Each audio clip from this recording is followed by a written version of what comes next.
Hello, this is Ivan Irons with CNC.Information.com, and you're on day 2 of the CNC e-course that I have set up for beginners. And today we're going to go over design for CNC. Now, when we step back and look at that overall process of 5 steps, you'll see this one is the first one, design for CNC. We're going to be thinking and planning of what we want to build. If you remember that flow chart, here it is again. We are on the first step. Now, just like anything, if you plan correctly on the front end, you're going to get a good result.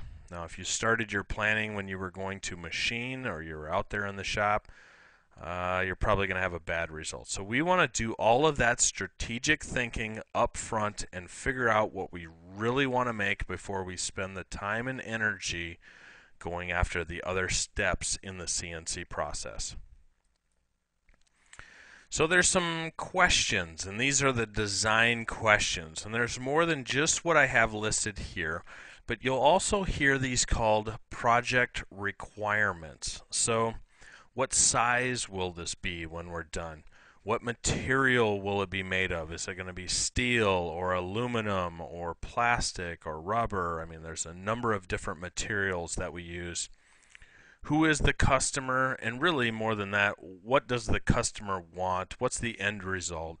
When do they want it? How many? What's their use? Which is the kind of the final one I have listed up here. What's it going to be used for? In my experience fabricating things, certain measurements matter and other measurements don't. So you need to figure out what those critical dimensions are that you need to hold, and then see maybe where you can cheat some other things as you make them. Now, for the hobbyist at home in their garage, this is a question I always ask myself when I'm building something. Is this a part or is it art? So parts are generally mechanical components, and I always think of this as industry or manufacturing, where you're making parts for someone. It's a part of a bigger whole. There's tolerances you have to follow pretty rigidly. Or is it art? And art is generally non-functional, though there is functional art out there, and it's decorative. So really it's the look of the overall piece when it's done. Does it strike you as something interesting? Dimensions generally aren't as critical. You don't have to hold quite as tight of tolerances when you're doing art. But these are some of those questions you have to ask up front. So let's take a look at part and art again. On the left, we have what I consider a part. It's pretty geometric. There's angles and curves and that sort of thing. But when you stand back and look at it, you go, that's a part you could pull out of your car or a tractor or, just about any sort of machine. And then on the right-hand side, we have art, and you probably recognize that as a moose, and there are some pine trees.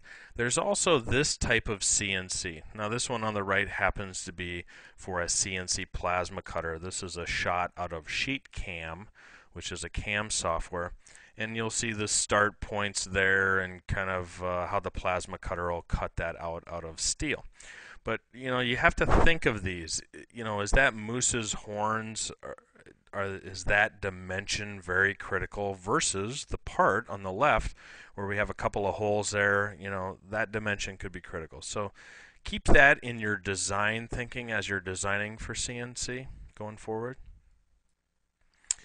And what you want to do in this phase, in the design phase, you want to describe visually what you want. Now, the more accurate that you can make that, the better outcome you're going to have.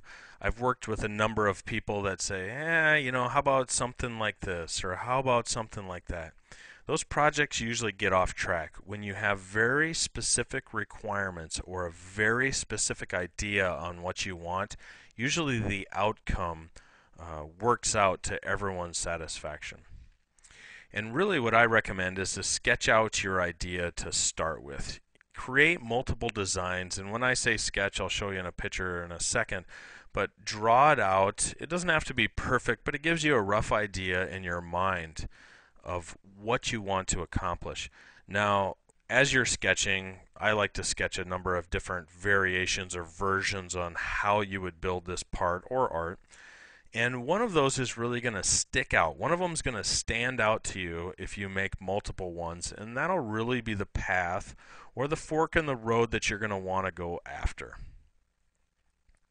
Now here's a shot. This is a sketchbook. I carry sketchbooks around with me virtually all the time. And I have ideas, and most of these kind of fall into that art, but I manufacture them as well.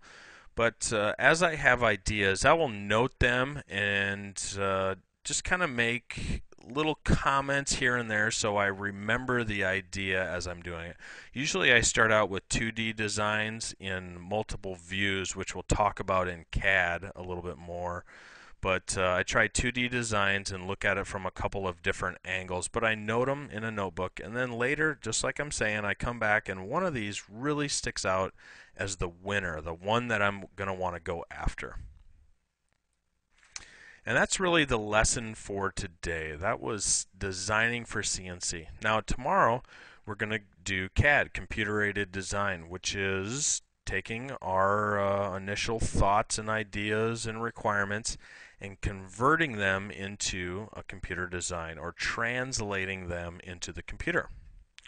I'll see you tomorrow. And in the meantime, if you have any questions at all or you're interested in some more information, go to cncinformation.com or you see the web address of my blog right there. Thanks.